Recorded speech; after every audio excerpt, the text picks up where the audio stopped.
Nshuti bakunze Ibibyaro TV aho mugiye muhereraye mu mpande z'igihugu ndabasuhuje. Iyi ni breaking news. Aya ni amakuru y'ibyamamare agiye atandukanye nk'uko nabibasezeranyije, ngomba kubagezaho amakuru y'ibyamamare agiye atandukanye hano mu Rwanda ndetse n'ahandi henshi cyane. Ubu nk'uko mubibona muri screen yanyu, uyu mwamubonye ushobora kuba wamwita Nyambo cyangwa se Miss Nyambo, ariko amazina ye nyakuri yitwa Miss cyangwa se Nyambo Jessica. Ayo ni amazina ye nyakuri yiswe n'ababyeyi. Uyu rero tugiye kumuvugaho byinshi bigiye bitandukanye, kariyeri ye yo kuba yagera muri sinema nyarwanda, uko byagenze, buri kantu kose tukavugeho. Rero nshuti bakunzi mukomeza kudukurikirana, mwibutsa ko ugomba gukora subscribe ugakanda no kukazogera kugira ngo ibindi biganiro tuza dutambutsa bize bibagereraho ku gihe.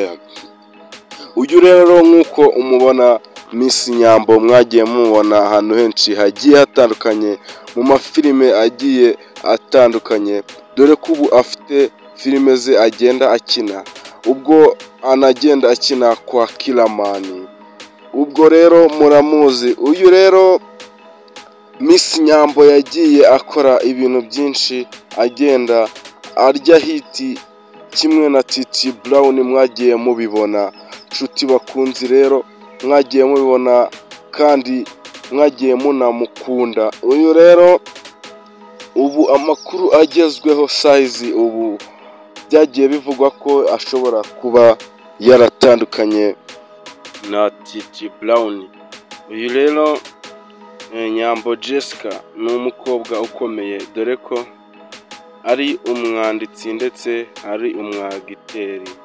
Uyu rero Nyambo ubu bigenda bivugwa ko ubu ibintu bya filime bishobora kuba byaramuhinduriye ubuzima, bikamushira ku rundi rwego rugiye rutandukanye, dore ko anagenda agira inama abari cyangwa se abakobwa bagenzi be, ababwira ati byose birashoboka, ati ni ukwigirira icyizere, ati utitaye ahantu wagiye uvukira cyangwa se karitsiye wavukiyemo, byose birashoboka, dore ko nanje nakuze nazi ko nshobora kuba nagera kuri uru rwego rushimishije uca, dore ko araba anavuga ati naho nari nagera, dore ko aba avuga ati mfite kuzamura ibi bintu nkora cyangwa se ubu bwanditsi ndetse no gukina, nkazamura nkabigeza ku rundi rwego rushimishije.